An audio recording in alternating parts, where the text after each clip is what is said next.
요엘 두 번째 시간입니다. 오늘은 옷을 찢지 말고 마음을 찢으라 라는 제목으로 하나님 말씀 우리 전하도록 하겠습니다. 어제 우리가 요엘서에 대한 배경에 대해서 잠시 살펴보았지만 요엘서는 정확한 기록 시기가 알려져 있지는 않습니다. 그래서 유다왕 요아스의 제2기간인 BC 830년에서부터 바벨론 포로 이후 페르시아 제국 시대까지 BC 400년경까지 아주 광범위한 기간적인 차이가 좀 있습니다. 그래서 학자들은 이를 초기 연대설이라 이렇게 부르기도 하고 또 어떤 사람들은 후기 연대설이라 이렇게 부르기도 하는데 지금도 학자들마다 요엘서의 기록 시기에는 좀 차이가 있고 그 주장에 차이가 있습니다. 그럼에도 불구하고 요엘서가 가지고 있는 주제는 아주 명확합니다. 이는 바로 죄의 심판 앞에 회개를 촉구하시는 하나님께서 궁극적으로 그들을 구원하시고자 하신다라는 사실입니다. 그러기에 이 요엘서는 유다를 향한 메시지라고 하기보다는 오늘날 모든 사람들을 향한 하나님의 궁극적인 메시지다, 그렇게 말할 수 있겠습니다. 요엘서는 구약 성경 중에서 가장 성령에 관해서 구체적으로 언급한 책이기도 하고요. 죄를 심판하시는 하나님께서 회개하는 백성들을 어떻게 구원하시고 또 이끄시는가에 대해서 구체적으로 다루고 있습니다. 어제 이미 우리가 살펴봤겠지만 심판날에 주시는 재앙, 메뚜기 재앙에 대해서 얘기하지 않았습니까? 메뚜기 재앙은 이스라엘을 위협하는 북쪽 군대를 상징하는 단어이긴 하지만 이 말은 이스라엘 백성들에게는 아주 구체적이고 실제적으로 다가온 말입니다. 이스라엘 백성에게 있어서 이 메뚜기라는 존재는요, 그들이 한 해 동안 열심히 일하여 얻은 수확을 정말 단숨에 먹어치워버리는 아주 무서운 존재였습니다. 아무리 사람이 노력해서 얻은 결실이 할지라도 하나님이 거두어 가신다면 그것은 순식간일 뿐만 아니라 전적으로 인간은 그 일에 대해서 무력할 뿐이다라는 것을 느끼게 하는 그 말, 메뚜기의 재앙이라는 말이라는 거예요. 그래서 메뚜기 재앙이란 말 자체가 이스라엘 백성에게는 하나님의 심판이 엄청난 고통의 현실로 다가올 수밖에 없다라는 것을 이야기해주는 그러한 말이다 할 수 있습니다. 오늘 주님이 유다 백성에게 이런 엄청난 심판의 경고를 하시는 이유가 무엇입니까? 바로 그들의 죄 때문이다 얘기하고 있는 겁니다. 그들의 죄로 인해서 하나님은 그 죄를 대가를 물으시겠다라고 말씀하시는 겁니다. 하지만 주님은 그들을 그저 멸하시는 것이 목적이 아니었습니다. 주님은 그들로 하여금 죄로부터 벗어나서 회개하고 하나님께 돌아오는 것, 그렇기 때문에 이건 징계의 목적이 있었던 것입니다. 그렇기 때문에 그들에게 요엘을 통해서 주신 음성은 바로 철저하게 회개하고 돌아오라. 심판이 이르기 전에, 주의 심판, 이 엄청난 고통의 심판이 오기 전에 너희들은 회개하고 주님께 돌아오라 이야기하고 있는 것입니다. 오늘 본문도 바로 그런 내용이죠. 주님은 이스라엘에게 심판의 날에 관해서 경고하시는데 이를 뭐라고 말하냐면 여호와의 날이다 이 말하고 있습니다. 여호와의 날이란 말은 사람의 노력이나 능력이 전혀 통하지 않는 하나님의 심판만 존재하는 날을 의미할 때 여호와의 날이다 얘기하는 겁니다. 사실 우리 인생의 모든 날이 전부 다 하나님의 날이겠지만 이 여호와의 날은 더 이상 주님께서 우리의 죄를 용납하지 않으시는 날, 더 이상 사람의 생각이 통하지 아니하는 날, 더 이상 핑계대지 못할 영적인 심판의 날, 그것을 의미한다는 거예요. 그런 날이 반드시 임하게 된다는 것을 얘기하고 있는 것입니다. 바로 요엘은 바로 이 여호와의 날이라는 단어를 통해서 유다 백성에게 하나님께서 그 죄를 물으시는 그 날이 반드시 올 터이니까 너희는 그 날이 있다는 것을 잊지 말아라 얘기하고 있는 것이죠. 그 날을 기억하고 있는 신앙, 그러한 종말의 때를 기억하며 사는 신앙, 그것을 우리는 종말론적 신앙이다 이렇게 말합니다.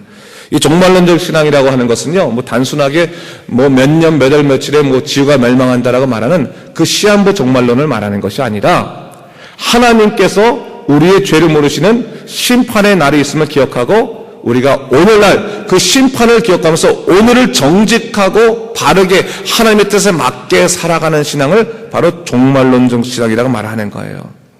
여러분, 사람은요 항상 착각하기 쉬운 것 중에 하나가 내가 열심히 살거나 내가 세상적으로 노력해서 살게 되면 뭐든지 나의 끝은 좋다라고 생각할 때가 참 많이 있어요. 그러나 여러분, 사람의 자기가 열심히 하고 자기가 노력한다고 해서 우리의 인생의 결말이 중요한 것이 아니라 하나님이 창조하신 그 섭리대로 우리가 살아갈 때 우리의 마지막이 바르고 행복하고 기쁨으로 끝날 수 있는 것입니다. 성경 우리에게 그것을 아주 분명히 가르치고 있는 거예요. 어떻게 인생을 끝날 것인가를 분명히 하자는 거예요. 하나님의 뜻대로 살아가는 인생이 진짜 인생이냐, 아니면 자기 뜻대로 살아가는 인생이 진짜 인생이냐, 너희가 여호와의 날이 임하고 나면 너희가 분명히 그것을 알게 될 것이다 라는 것을 이 요엘을 통해서 말씀해 주고 계신 것입니다. 오늘날이요, 여러분, 우리도 영적으로는 깨어 있어야겠습니다. 하나님이 언제 우리를 부르신다 할지라도 주님 앞에 우리가 바로 설 수 있도록 우리가 영적으로 깨어 있어야 되는 것입니다. 그렇다면 영적으로 바로 선다는 것이 무엇을 의미하겠습니까? 단순하게 선행과 구제에 힘써 살아가는 것, 그것이 영적으로 바로 서는 것입니까? 그건 아니죠. 그리스도인들이 선행과 구제에 힘쓰는 것은 사실 마땅한 일입니다. 그것은 우리가 신앙생활을 제대로 하고 있다는 하나의 증거입니다. 증거, 열매라고 볼 수 있습니다. 그러나 선행과 구제 이전에 모든 하나님의 사람들이 풀어야 될 문제가 있다는 거예요. 그것이 바로 뭡니까? 죄의 문제다라는 것을 성경은 얘기하고 있습니다. 죄는 하나님과 영적으로 단절된 상태이고, 죄는 하나님을 생각지 아니하고 자기 주관대로 그 주신 인생을 이끌어가는 것을 의미하는 것입니다. 하나님과 영적으로 단절된 사람들은요, 하나님의 섭리를 개의치 않기 때문에 그저 자기 인생의 유익과 희락만을 추구하는 인생을 살게 됩니다. 자기들의 만족을 위해서라면, 자기의 성공을 위해서라면 남들의 고통이나 슬픔 따위는 아랑곳하지 않은 극단적인 이기적인 삶을 살아갈 수도 있습니다. 하나님은 죄로 인해서 당신이 만드신 세계가 고통받는 것을 절대로 원치 않으시는 거예요.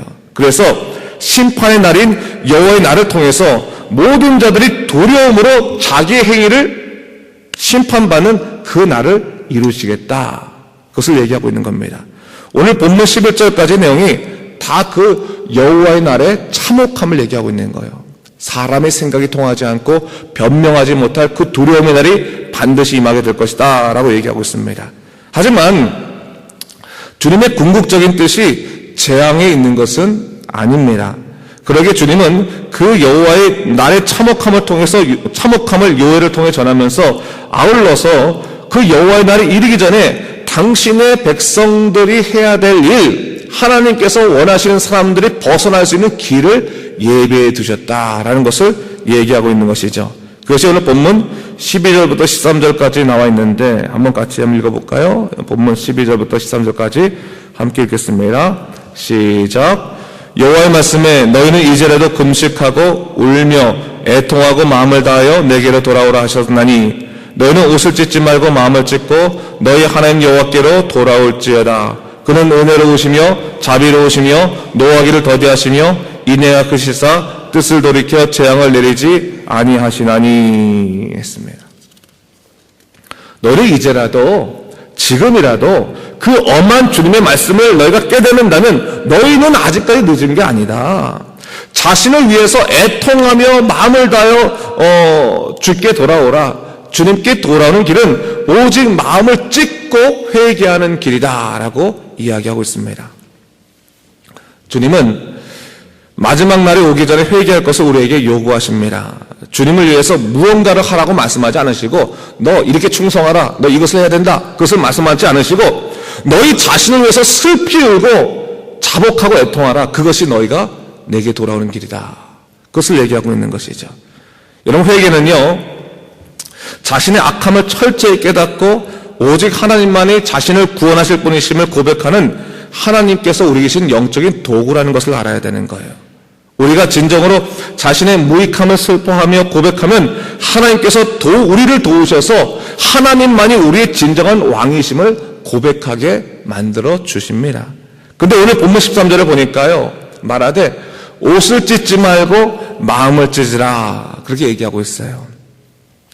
당시 유대인들은요, 회개할 때 그 외적인 표시가 옷을 찢는 것이었습니다. 이 옷을 찢으면서 이게 회개하는 거예요. 그런데 하나님께서 그들이 이 옷을 찢고 회개하는 모습을 보면서 안타까워하신 거예요. 너희가 남에게 보이려고 스스로 속이는 그 거짓 회개를 하고 있구나 라고 말하는 거예요. 아마도 그 요엘 시대 때도 옷을 찢으며 회개하는 사람들은 많았던 것 같아요. 성전에서 옷을 찢으면서 막 회개하는데 하나님 보시기에 그것이 가증하게 보였다는 거예요. 너희가 회개하는 척을 하고 있구나, 흉내를 내고 있구나 라고, 아니면 거짓을 행하고 있구나 라는 것을 아마 얘기하셨던 것 같습니다. 여러분, 오늘날도 마찬가지죠. 하나님께서 우리에게 요구하시는 것이 흉내내기가 아니죠. 남들이 하니까 신앙생활을 흉내내는 것이 아니라 하나님의 섭리 가운데 우리 자신이 던져지기를 원하는 거예요. 던져지기 원하는 거예요. 하나님의 뜻 가운데, 하나님, 저는 이제부터 하나님 뜻대로 살겠습니다. 내 인생을 주님께 던져주는 거죠. 여러분, 사실요, 우리 중국 가서 우리 옷이나 또 그 밖에 액세서리를 고를 때 어떻게 합니까? 야, 저거 사면 틀림없이 되겠다라고 생각하고 믿고 사지 않겠습니까? 그렇지 않아요? 그러고 나서 안 될 수도 있고 될 수도 있지만 적어도 살 때는 믿고 살 거란 말이에요. 믿고 살 거예요. 근데 참 이상하게도 예수를 믿는 우리에게 중국 가서 우리가 기대하며 사는 물건에 대한 믿음보다도 하나님에 대한 믿음이 적을 때가 많아요. 그렇지 않겠습니까? 가서 돈을 주고 지불할 때 이게 꼭 된다고 해서 샀는데 막상 우리 인생 가운데 하나님께서 우리를 도우실 것입니다, 우리 인도하실 것입니다 하는 그 믿음이 과연 그 믿음보다 더 큰지라면 가늠해 보세요. 적을 때가 많단 말이에요. 기도하고 나서도, 하나님께 간구하고 나서도 정말 하나님께서 내 인생을 이끄실 것인가, 내 생각보다도 내 기대보다도 적을 때가 많다는 것이죠. 오늘 하나님께서 우리에게 말씀하신 것이 뭡니까? 너희가 정말로 내가 이끄는 인생 살기를 원하느냐? 그러면 내가 원하는 그 인생 속에 던져져라. 그 던져지는 첫 번째가 뭐냐면 회개하는 거예요. 회개라는 것이 뭡니까? 자기의 죄를 단순하게 자복하는 것, 애통하는 것, 그것만이 회개가 아니라 오직 하나님만이 우리의 주관자 되시고 인생의 인도자이시기 때문에 제가 더 이상 자기를 주장하지 않겠습니다. 우리 미래를 주장하지 않겠습니다. 내 것을 주장하지 않겠습니다. 내 생각을 주장하지 않겠습니다 라고 하면서 하나님께 내어드리는 거예요. 그때 하나님께서 우리의 마음을 자복하게 하시며 오직 하나님만이 우리 왕이라는 것을 진정으로 고백하게 하시고 믿게 하신다는 거예요. 여러분, 우리가 믿음 생활할 때요, 정말로 어려움 우리 삶에 있을 수 있잖아요. 근데 그 어려움이 있을 때마다 맨날 흔들리게 되면 그것이 진짜 참다운 믿음이겠습니까? 여러분, 우리가 정말 어려울 때조차도 하나님이 나와 함께 하시기 때문에 반드시 우리를 이끌어 주실 것이다, 우리를 세우실 것이다 라고 하는 그런 마음속에서의 확신이 있어야 되지 않겠습니까? 우리가 주님께 무릎 꿇어 회개하고 자복할 때 하나님께서 그 마음을 우리에게 부어주신다는 거예요. 나를 주장하지 아니하고 하나님, 저는 아무것도 아닙니다, 저는 죄인입니다 라고 고백할 때 하나님께서 하나님만이 우리 인생의 주님이며 우리를 이끄시겠다는 것을, 그 확신의 마음을 우리에게 부어주시겠다는 거예요. 그것이 살 길이라는 것을 오늘 요엘서를 통해서 보여주시고 있는 것입니다. 그래서 우리에게 말씀해 주시기를 너는 옷을 찢지 말고 마음을 찢어라, 그렇게 말씀하시는 거예요. 근데 여러분 보세요. 옷을 찢지 말고 마음을 찢어 하나님께 기도하는 사람, 그 사람에게 어떠한 놀라운 역사가 일어나게 됩니까? 13절에 보니까 그는 은혜로우시며 자비로우시며 노하기를 더디하시며 인애가 크시사 뜻을 돌이켜 재앙을 내리지 아니하시는 하나님이 됐다. 참 이상하죠. 바로 11절 전까지만 해도 여호와는 어떤 분이셨습니까? 심히 두려운 하나님, 심히 두려운 하나님, 심히 두려운 하나님. 정말로 무서운 하나님이에요. 근데 12절 이후에 보니까 하나님이 은혜로우신 하나님이요, 자비로우신 하나님이요, 노하기를 더디하신 하나님이요, 인애가 크시사 뜻을 돌이켜 재앙을 내리시지 않은 하나님이라는 것을 얘기하고 있어요. 두 개가 상충되잖아요. 무엇을 의미하는 거겠습니까? 회개치 아니하고 오직 자기 욕망에 따라서 자기 뜻을 따라 사는 죄의 길을 가는 사람들에게는 하나님은 누구라는 거예요? 심히 두려운 하나님일 수밖에 없겠다는 거예요. 그러나 하나님 앞에서 자기를 자복하고 회개하고 내려놓고 하나님의 뜻 가운데, 하나님의 섭리 가운데 자기 인생을 맡기는 사람들에게 그 하나님은 어떻게 바뀐다는 거예요? 은혜로우신 하나님, 자비로우신 하나님의 뜻을 돌이켜 재앙을 내리지 아니하는 하나님으로 다시금 보이기 시작한다는 거예요. 여러분에게는 하나님이 어떻게 보이십니까? 은혜로운 하나님이십니까? 자비로운 하나님이십니까? 그것이 여러분이 이 마음 가운데 하나님의 누구이신가를 가늠해 볼 수 있는 거예요. 하나님께서 우리 인생을 주관하시는데요, 여러분 두려워하지 마십시오. 하나님께서 우리에게 기적을 일으키실 때 우리 마음의 회개를 하시는 거예요.